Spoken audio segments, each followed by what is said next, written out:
Hi again, it's me, Lana, and you are here with Learning with Lana and Tori, of course.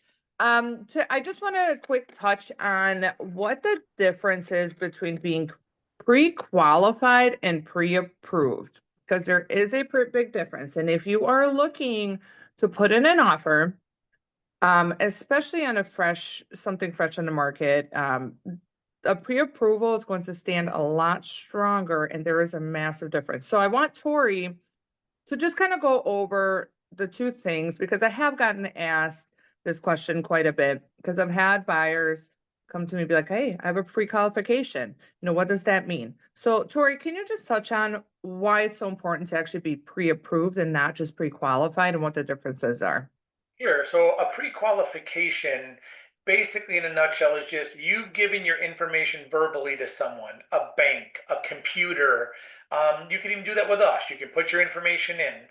But the what it spits out is what's called the pre-qualification, which basically says, based on what we were told, if it is all true, then they would be pre-approved for this.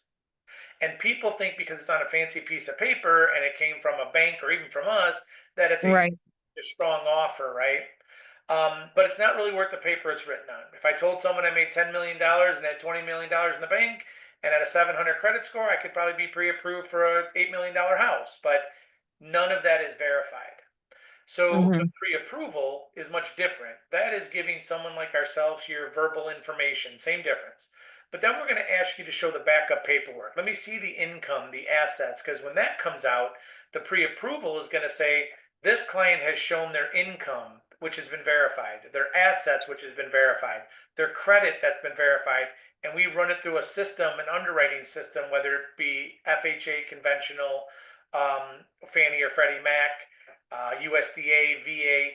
So that is very strong. When you go in, you're telling the borrower your piece of, or the seller, your piece of paper says, this client has done all these things. And barring doing the appraisal, this is as far as you can get. And I think, Lana, you could probably talk a little more to which ones sellers look at, which ones they don't, which ones they even let you look at a house with, which ones. Sure.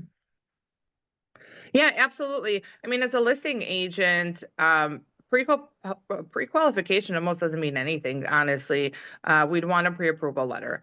And if you do put in an offer with a pre-qualification, you're most likely going to get countered to get a pre-approval letter within a certain amount of time anyway. So you might as well be ready.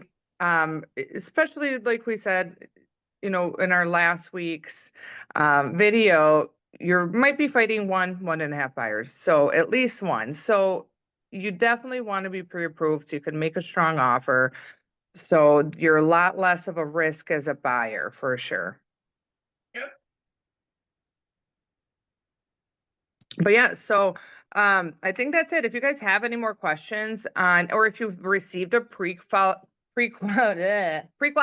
letter, and need help getting an actual pre-approval, let us know. I mean, Tori can definitely take a look at it and do the right things to make sure that nothing falls through, that you're guaranteed to close on the house, and that way you don't get false hope. I personally really like lenders that do their due diligence up front, and then we don't have issues and nobody's disappointed. We're not wasting anybody's time, especially the buyer's time.